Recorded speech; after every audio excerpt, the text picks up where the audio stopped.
Hello, I'm Christine Bruccino, an AARP New Jersey volunteer, and welcome to our monthly AARP New Jersey Fraud Friday Facebook Live. Today, we will continue to have important discussions on fraud and scams happening right here in New Jersey. The holiday season is a time for togetherness and celebration, and for many of us, it's a season of giving. But unfortunately, the gift giving process can bring opportunities for scammers to enrich themselves. During this Facebook Live, we'll discuss how scammers are targeting shoppers during the holiday season. Our special guest today is Seth Buffelli, an advisor with the AARP Fraud Watch Network team. Let's have an interactive discussion today. So if you have a question for Seth, please type it into the comments section and we will do our best to get to it live. We're looking forward to a great conversation. Hi, Seth. Thank you for joining us. Hey, happy to, Christine, and happy holidays. Yes. We know scammers will be out in full force this holiday season. In a recent AARP survey, 3 out of 4 adults say they plan to shop online during the holidays, myself included. What are the risks of online shopping and how are scammers targeting shoppers? Yeah, thanks for having me, Christine. This is so important. Scammers are always going to be out there. I wouldn't say that there are more scammers out during the holiday season, but the ones that are out there are, they're always going to go with what's topical. So the trending scams right now are mostly all related to the holidays. And there's sort of two kind of scams. There's the ones that are out there waiting for us, and then there are the ones that we are unfortunately going out to look for without really knowing it. And so let me talk about that second group first, because that's really important. Is that sometimes our behavior puts us at risk. And so we really need to think about how we can be smart shoppers online. And I'll give you just one case in point. So we're having obviously supply chain issues right now, and a lot of those must-have gifts are hard to find, or maybe we can't get them before the holidays come. And so a lot of us, when we hit that roadblock, think, you know what, I'm going to go online and I'll search up, I'll find that deal. I can find that deal. So when we go online searching for that must-have gaming system, who's out there in the internet waiting for us? The scammers are. And so it's really important. Scarcity is a real issue, and there's not always a way around it. And sometimes searching for it leads us to places that we don't want to be, or because I think the thing that people don't understand is that scammers are very technologically sound. They know how to create a really good looking website. They know how to make things look legitimate. And so it's important to always just trust go to the stores, the retailers that you trust, do business with people that you know are reputable. And don't trust some things that are too good to be true. We always say if you see a discount that's more than 55% off, that's very suspect. But sometimes this year it might be, if you've looked 4 other places and no place can get you that gift before Christmas, but then you find that one on a random internet site that says they can get it to you in 2 days, that again should raise a red flag with you. So stay with those trusted retailers, websites. Absolutely, absolutely. Yeah. What do you think about like some of the social media marketplaces where it's one-on-one? Any scams related to that you've seen? There are, a lot of times that you never quite know for sure what you're buying on the internet. It's not like you can go into a regular store, pick it up, hold it, know that it's real, walk out the door with it. And so it is kind of buyer beware. The other thing that's a little bit worrisome, or something that you just have to look out for on those internet resale sites, is a lot of times the form of payment is something like Zelle or Venmo or that sort of stuff. And it's important to know that there aren't the protections for your money on those peer-to-peer payment sites that there would be with traditional currency or credit cards or debit cards.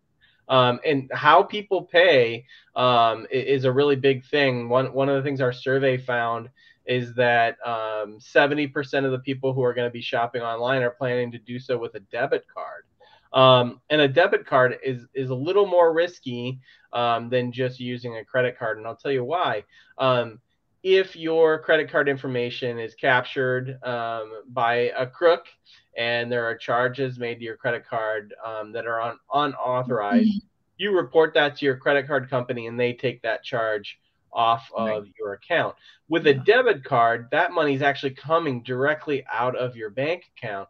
So you Mhm. can still raise the red flag, file a complaint, but your bank has to verify it, has to figure out whether or not it was legitimate or not. And while Mhm. that process is taking place, that money is still not in your account. And you Right. might need it for groceries. You might need it for the utility bills or for rent or a Mhm. mortgage. And so, we always say it's important to pick the right plastic, especially when you're shopping online. Yeah, that's something I share with my family all the time. The difference between using a credit and a debit card, and use that credit card if you can. Yeah, absolutely. Um, I think it kind of goes against what a lot of us were raised. mhm. Never use the credit card unless you absolutely have to. But it actually is the safest form of payment. Yep. And on the point about credit cards and banks, sometimes folks receive emails or phone calls related to from customer service. And one of the things I've also shared with my family, if you have to call them back, they leave a message and please call this number, is to call the number on the back of your card, as opposed to whatever number they may have left you in the phone message, because that might not actually be the institution. Um, That's true. With the customer service calls, I get them a lot saying like, my bank, this is supposedly from my bank, and mhm, they have a new low interest rate. Click here or call mhm, this number. And they're not just, they used to come only in a phone call. Now they come in emails and they come in text messages too. mhm, And so it's important. What you said, Christine, is perfect. Never trust the phone number that's left on your voicemail. Always go to that card or go to the bank's actual website. And the same holds true for links. right. Don't click those links. Go to the website, find the right way. Log on if you're online banking. Log on to your bank with your credentials, because again, scammers are really skilled at making emails, Mhm, voicemails sound like they come from legitimate companies. So taking those extra steps takes a right. little bit more time out of your day, but ultimately is the best way to protect yourself. Right. Okay, so online shopping, that's a that's the first piece. It's very popular, but so is sending packages. More than half of the adults say that they are planning to ship gifts to family and friends over the holidays, myself included again. How are scammers using packages as a way to steal money, products, or information, Seth? Yeah, well, this is the season for the porch pirate. So if you live in a neighborhood where your front door is easily accessible, where somebody could just walk by on the street and swipe your packages, using things like I think Amazon, UPS, they have Mhm. lockers. So having a locker where your site can be shipped to, um, having something that that valuable isn't just sitting on your front porch. That's one thing. But I think the other thing, the sort of 2.0 version of the package scam, is really, we're doing. I know you were talking about it, and I know this is happening in my household too. We are ordering so much stuff that you just don't really know what's where. 2 or 3 times a day, the doorbell rings. There's something on your front step. You have to actually open it up to remember what it actually is. And so scammers are taking advantage of that and by sending us messages. So I think about a third of the people in our survey reported getting a fraudulent email or text message saying, hey, your package has been delayed for a status update. Click this link. And scammers don't really need to know that much about it because we're all shopping on so much. So they don't really have to know that you ordered a product on Amazon. They can just guess because so many of us are. And so again, if you have a package that you haven't received and you want to know where it is, go back to that site where you bought it, Right. log in or contact their customer service and find out that way. Don't trust a link that comes across in your text. And to be honest with you, a lot of times these text messages are legitimate. You know, I ordered something for my wife the other day. I got a text message saying it was delayed for a couple of days. Right. I know that I agreed to accept text messages from that company, and it was probably legitimate. But I was, it's best just to not click it. If I'm really curious about where that package is, I'm Right. always going to go back to where I bought it from, log in there, and track it Mhm. through that source. Well, good advice. I want to remind our viewers that if you have a question for Seth, please type it into the comments section and we'll do our best to get to it live. Seth, you touched upon briefly about the peer-to-peer apps like Venmo, Zelle, which are becoming more and more popular. And some of the things that I wanted to share for facts, 45% of adults report that they plan to use one of these apps this holiday season. And you mentioned to avoid using these apps to make purchases from people or businesses that you do not know, because they don't offer any fraud protection like credit cards. Any additional thoughts you would like to add to these about these peer-to-peer apps? Yeah, money in general is just it's a whole new world. And we're not even talking about cryptocurrency and what's legitimate and what's not. But I think this is one thing where a lot of people are engaging in sending Mhm. money through these platforms, and they just don't really know a whole lot about how they work. So the number one thing is never send money through any of these peer-to-peer platforms where you don't know exactly who you're sending it to and Right. how they're receiving it on the other end. It's so important because there's no way to get it back. Mhm. Once it's sent and received, there's no way to cancel that transaction. There's no way to get that money back into your account. A lot of these accounts are linked directly to your credit card or to your bank account. Right. And then another thing that we hear a lot at our Fraud Watch helpline is that a lot of these apps don't actually have customer service numbers. So Mhm. if you have a problem with, say, Cash App, Mhm. and you go on the website and there's no customer service number listed, what are you going to do? Well, what most people do is then they open up a web browser and they search Cash App customer service. Well, guess who's out there placing ads claiming to be Oh my Cash App gosh. customer service? Scammers. And so a lot of this Web 2.0 money exchange infrastructure doesn't have the normal customer service support that a regular bank would have.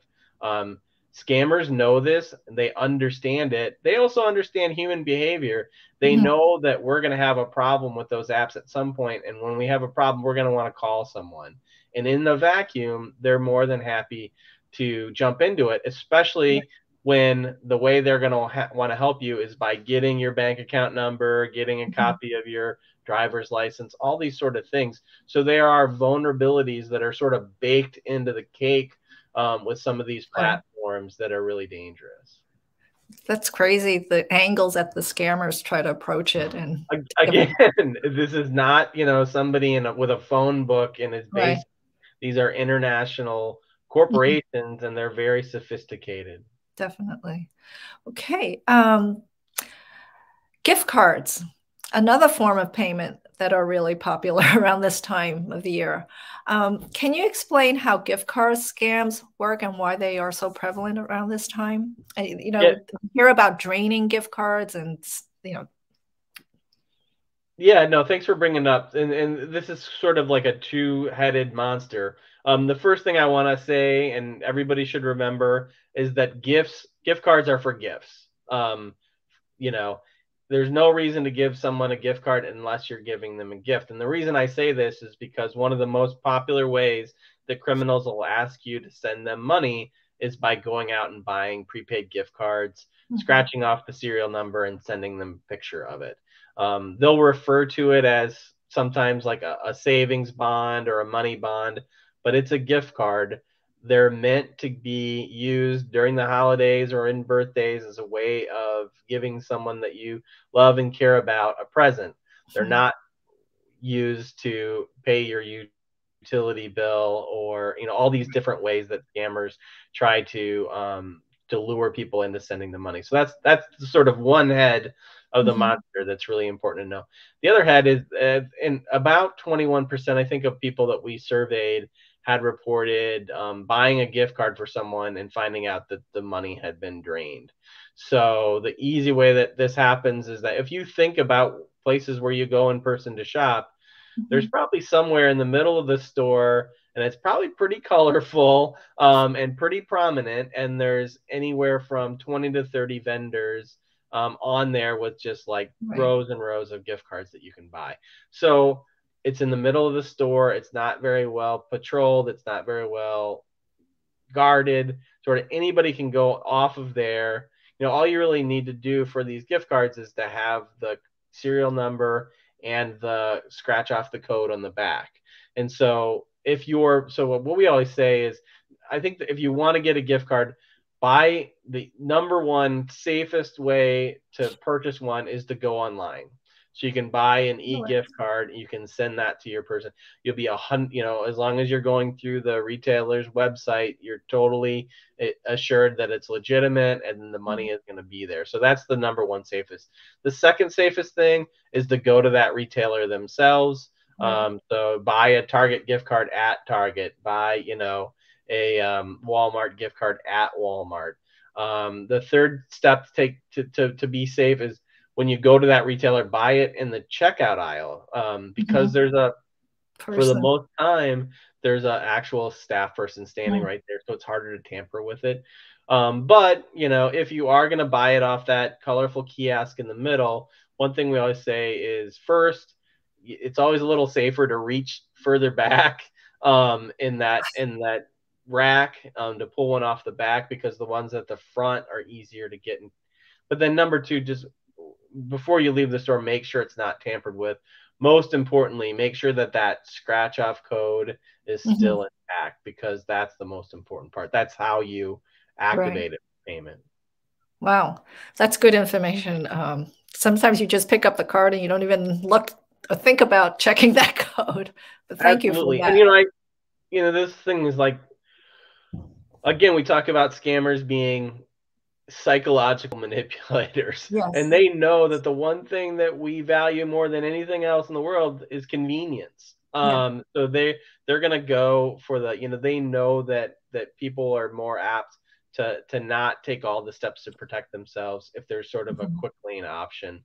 And scammers are always going to be waiting in the quick lane to get us. Absolutely.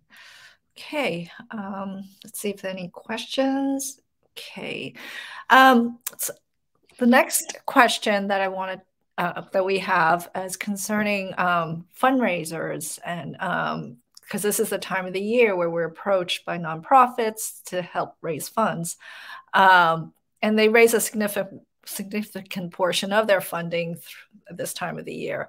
What are some of the things we should look out for before giving to a charity nonprofit?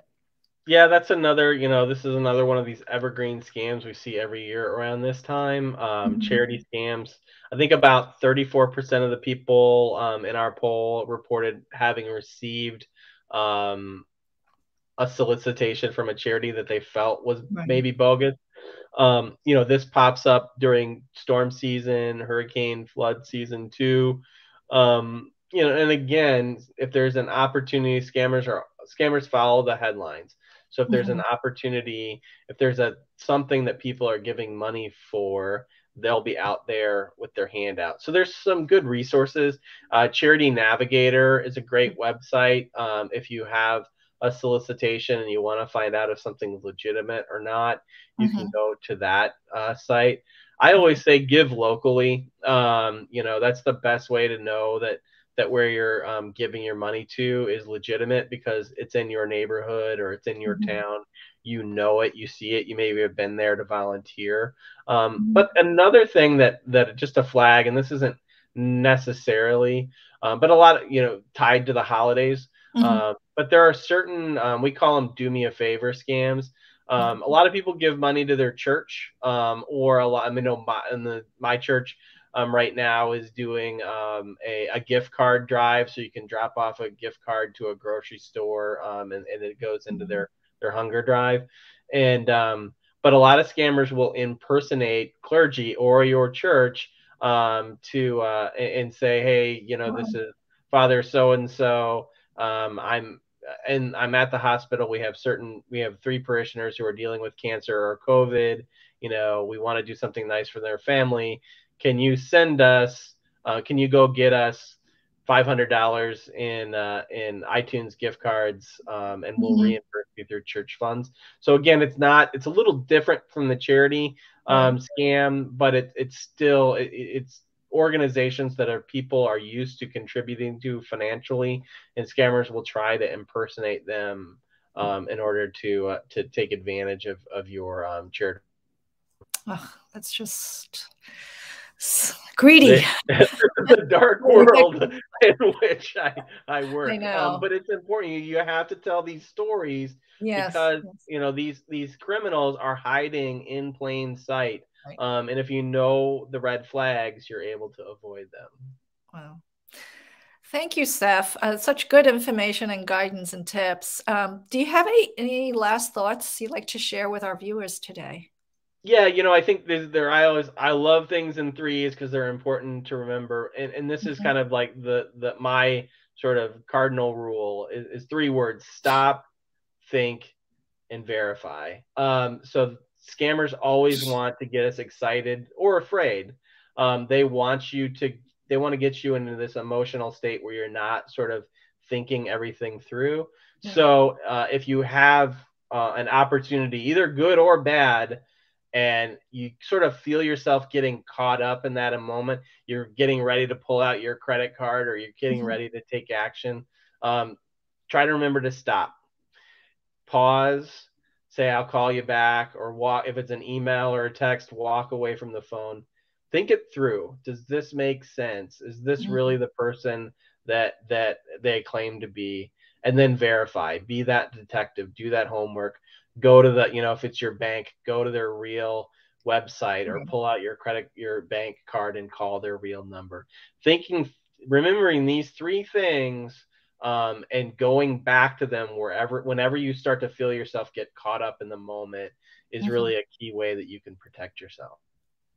Thank you so much, Seth. Stop, think, and verify. 3 words to live by. Very informative discussion. And again, thank you for sharing tips, best practices, and just information that we can protect ourselves with. For our viewers, if you think you've been scammed, you can reach a trained volunteer at the AARP Fraud Watch Network helpline at 877-908-3360. Again, that's 877-908-3360. If you'd like more information and resources on fraud and scams from AARP New Jersey, please visit aarp.org/njfightsfraud. Again, that's aarp.org/njfightsfraud. We hope you learned something new today. I certainly have, thank you, Seth, about how you can stay safe from fraud and scams. Thank you, and have a great holiday, all. Bye, everybody.